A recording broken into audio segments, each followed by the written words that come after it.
నమో బుద్ధాయ, జై భీమ్, జై భారత్, జై సంవిధాన్. తథాగత భగవాన్ బుద్ధునికి సామ్రాట్ అశోక్ చక్రవర్తి గారికి, బోధిసత్వ డాక్టర్ బాబాసాహెబ్ అంబేద్కర్కు ప్రణామాలు తెలియజేస్తున్నాను. మీకు మీ అందరికి కూడా ధమ్మచక్ర పరివర్తన దినోత్సవ శుభాకాంక్షలు. భారతీయ బౌద్ధ మహాసభ ఆంధ్రప్రదేశ్ శాఖ తరఫున మీ అందరికి తెలియజేస్తున్నాను. మిత్రులారా,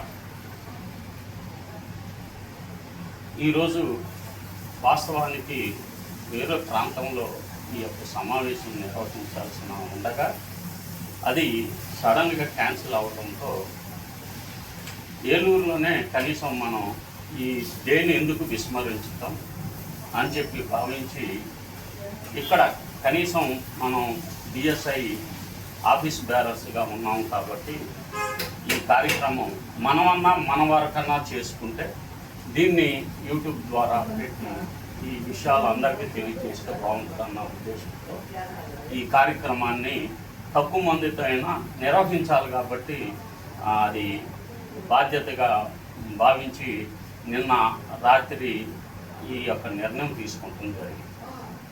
అంటే ఒక బహిరంగంగా చేయలేకపోయినా కానీ సోషల్ మీడియా ద్వారా ఈ విషయాలు ఇతరులకు తెలియచేయడానికి ఇది ఒక సరైన వేదికగా భావిస్తున్నానని మీకు తెలియజేస్తున్నాను.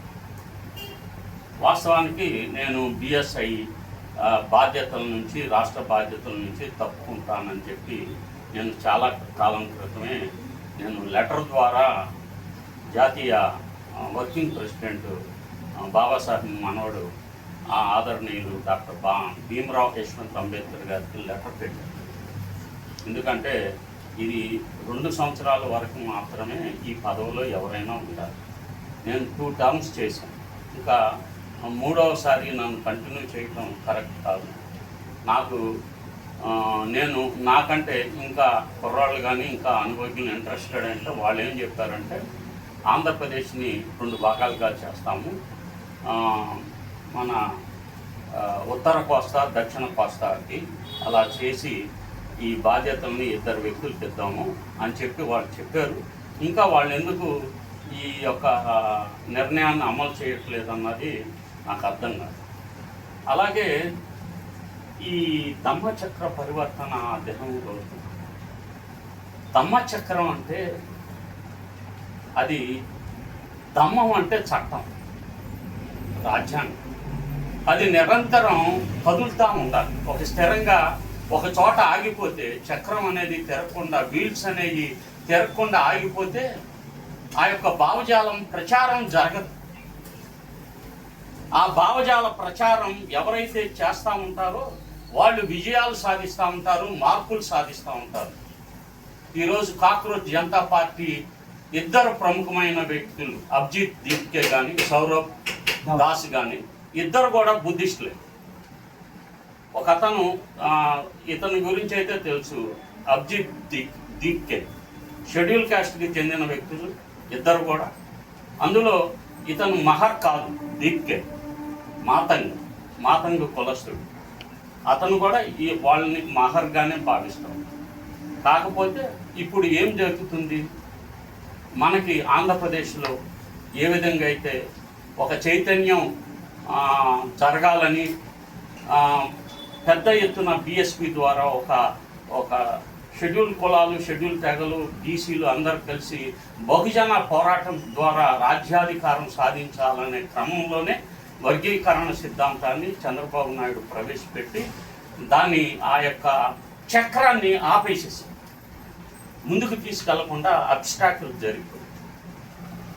ఇప్పుడు ఇదే పరిస్థితి మహారాష్ట్రలో తయారైంది.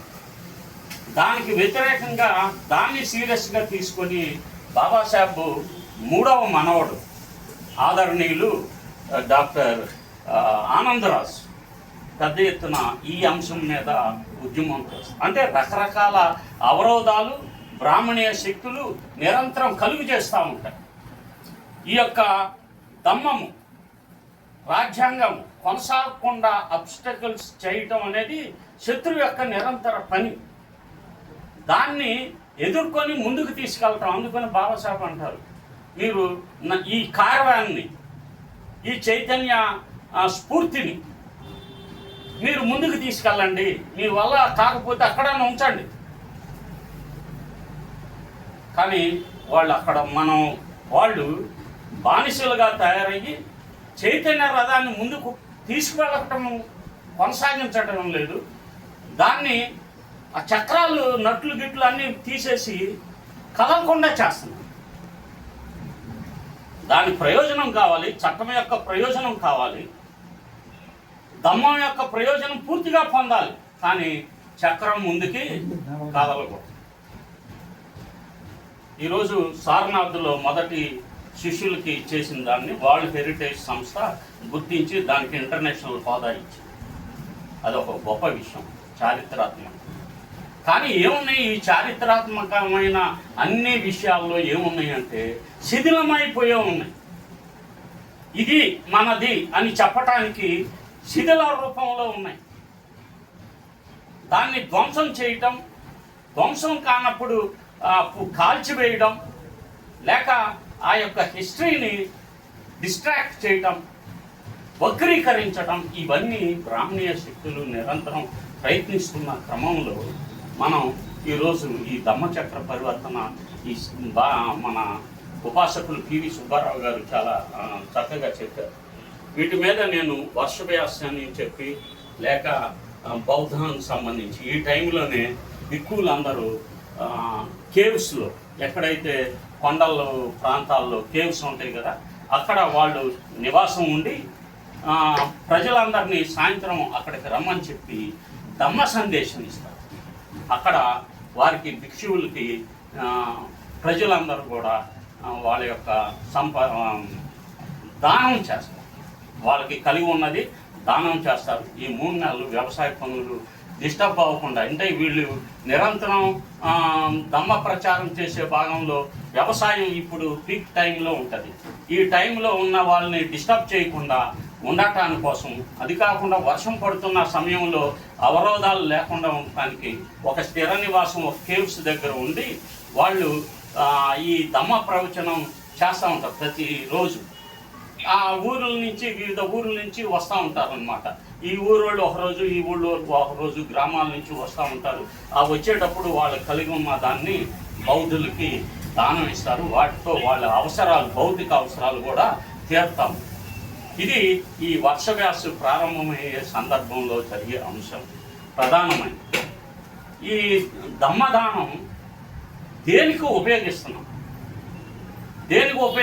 మనం ఇప్పుడు ధమ్మదానం అనేది చట్టాన్ని, రాజ్యాంగాన్ని నిలబెట్టడానికి దానం ఇవ్వట్ల. దేనికి దానం ఇస్తున్నాం, దేనికి ఇస్తున్నాం అంటే 2 కారుల్లో వస్తారు జెండాలు వేసుకొని. సార్ మేము వనభోజనాలు నిర్వహిస్తున్నాం, కుల వనభోజనం.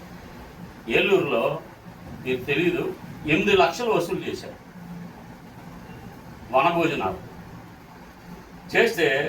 అది డబ్బులు మిగిలిన తర్వాత ఆ డబ్బులు ఏం చేయాలో డిస్ప్యూట్ కలిగి అది ఆగిపోయింది ఆ కార్యక్రమం. ప్రతి సంవత్సరం లక్షల రూపాయలు పోగు చేసే చోట ఇదే దీనికైతే దానం ఇస్తున్నారు. కానీ ఇప్పుడు ఏదన్నా చట్టబద్ధంగా ఎదుర్కొనాలి. ఇప్పుడు జీవో నెంబర్ 3 ఉంది కదా, జీవో నెంబర్ 3 అదేంటంటే షెడ్యూల్ కులాలకి, షెడ్యూల్ తెగలకి మైదాన కొండలు వాళ్ళలో 100% రిక్రూట్మెంటు కేవలం షెడ్యూల్ తెగల వారికే ఉండాలన్నది అక్కడ సూత్రం, రాజ్యాంగబద్ధమైన. దాన్ని కూటమి ప్రభుత్వం వచ్చిన తర్వాత అక్కడ కూడా అందరూ ఉండొచ్చు. ఎందుకున్నారు వాళ్ళు అక్కడ కొండల్లో, కోనల్లో? చాలా వేల సంవత్సరాల నుంచి ఈ యొక్క కుల వ్యవస్థకి దూరంగా వీళ్ళతో కలిసి జీవించడం అనేది ఇంట్రెస్ట్ లేక వాళ్ళు దే రిసీడెడ్ బ్యాక్. వాళ్ళు ఎక్కడి నుంచి అయితే వచ్చారో అక్కడికే వెళ్ళిపోవాలని చెప్పి ఈ నాగరికత, ఈ కుల వ్యవస్థ, మనువాద వ్యవస్థకు వ్యతిరేకంగా ఆదివాసులు వెనక్కి వెళ్ళిపోయారు. అక్కడ వాళ్ళు అటవీ ప్రాంతాల్లో దాని మీద ఆధిపత్యం కలిగి ఉన్నారు. దాన్ని మొత్తం కూడా ఇప్పుడు మీరు ఏ షెడ్యూల్డ్ ట్రైబ్స్ ఏరియా చూసుకోండి, పేరుకే మనుషులుగా ఉంటారు అక్కడ, వాళ్ళకేం భూమి ఉండదు. మొత్తం కూడా ఆధిపత్య కులాలు. మీరు పోలవరం వెళ్ళండి, మొత్తం కూడా కమ్మలు, రెడ్లు, కాపులు వీళ్ళకే ఉంటుంది పొలాలు, లక్షల ఎకరాలు. అక్కడ ప్రాంతాల్లో ఉద్యోగాలు వాళ్ళకే ఉండాలి. ఎందుకు వచ్చింది ఇది? ఆ ప్రాంతాల్లో నివసించి ఉద్యోగం చేసుకునేవాడు ఆదివాసుడై ఉంటేనే అక్కడ ఉండగలుగుతాడు. వాడు ఎక్కడో ఉంటాడు మా సిటీస్లో, రోజు అక్కడికి వెళ్ళి ట్రావెల్ చేసి ఉద్యోగం చేస్తాడా? స్కూల్ సక్రమంగా నిర్వహిస్తాడా? మొన్న అదే అన్యాయం ఉండేది. దీన్ని ఎలా ఎదుర్కొన్న సుప్రీంకోర్టు కొట్టేసి, సుప్రీంకోర్టు చాలా మనకు వ్యతిరేకమైన, మరి అప్పీల్ చేయాలి కదా. ఒక ప్రభుత్వం అంటే డివిజన్ బెంచ్కో లేకపోతే ధర్మాసనం ఇది చేయాలనో, లేకపోతే పార్లమెంటులో members of parliament SC ST cells ఉంటాయి, వాళ్ళకి రిప్రజెంటేషన్ ఇచ్చి దీని మీద రివ్యూ పిటిషన్ వేయండి, లేదా సవరణ చేయండి, రాజ్యాంగ సవరణ. ఈ పని ఎవరు చేస్తారు? ఈ పని ఎవరు చేస్తారు? కుల సంఘాలు వనభోజనాలు పెట్టుకున్న వాళ్ళు చేస్తారా? కులాల ద్వారా సంఘాలు పెట్టుకున్న వాళ్ళు చేస్తారా? ఎవరు చేయాలి? ఎవరు బాధ్యత? ఎందుకంటే మేము ఎంప్లాయీస్, మేము వాళ్ళతో ఉండవని ఒక సంఘం ఉంటారు. నేనే చూశాను, మాది గెస్టెడ్ ఆఫీసర్ సంఘం అండి.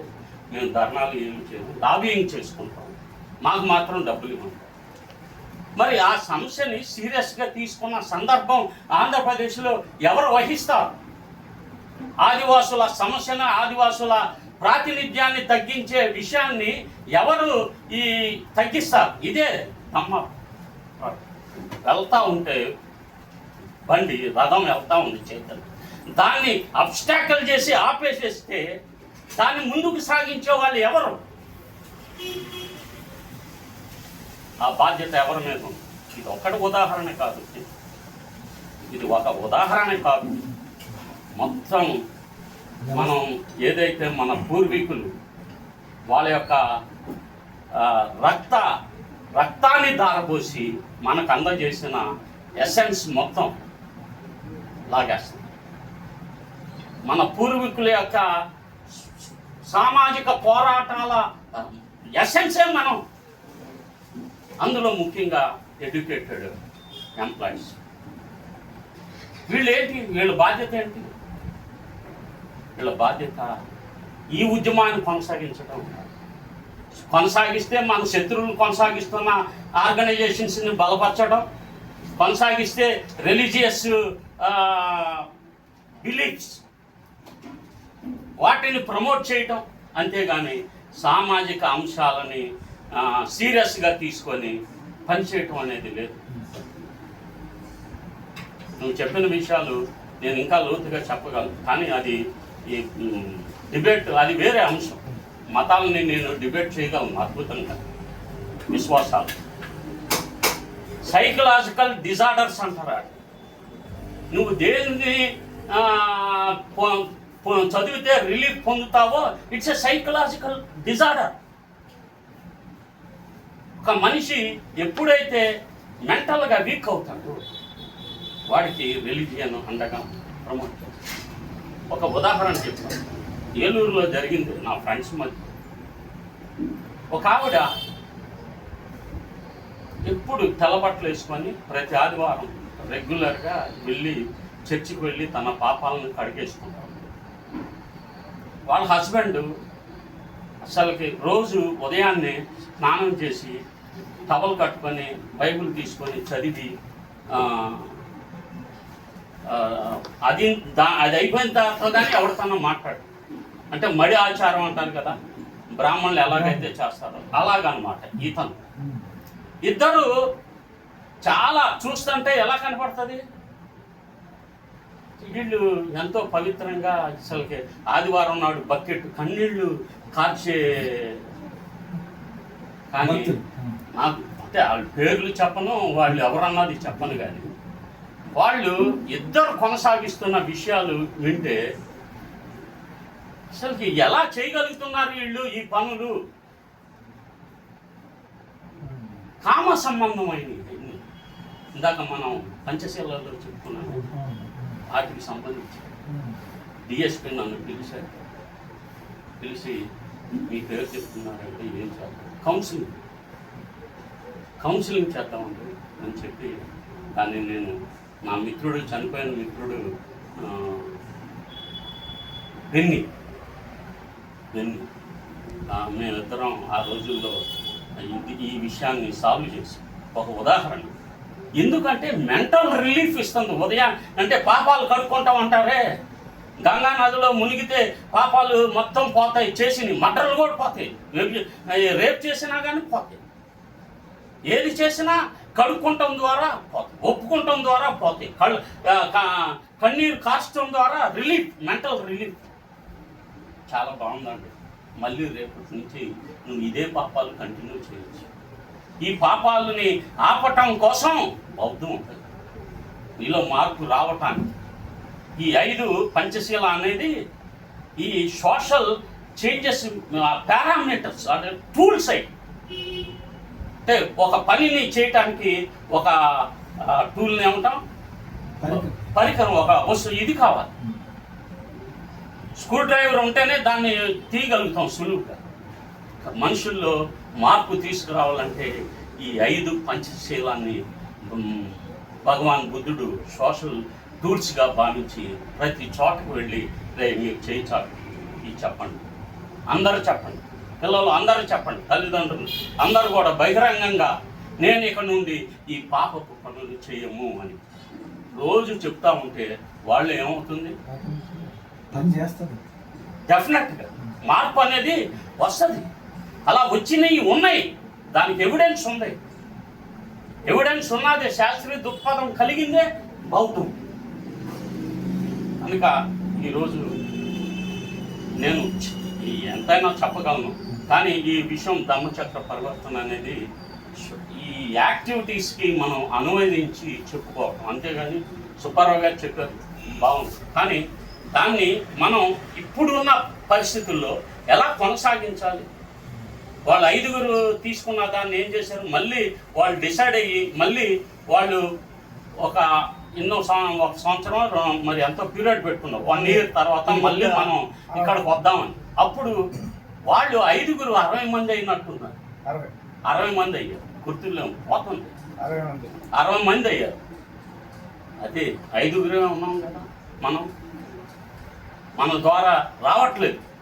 ఇప్పుడు మన పూర్వీకులు ఒక విషయాన్ని చెప్పి నేను దీనికి కంక్లూజన్ ఇస్తాను. నాకంటే ముందు తరం వాళ్ళు ఏలూరులో కాంస్య విగ్రహం పెట్టారు 96లో, 94 అనుకుంటా, 96. వాళ్ళందరూ కూడా చనిపోయారు.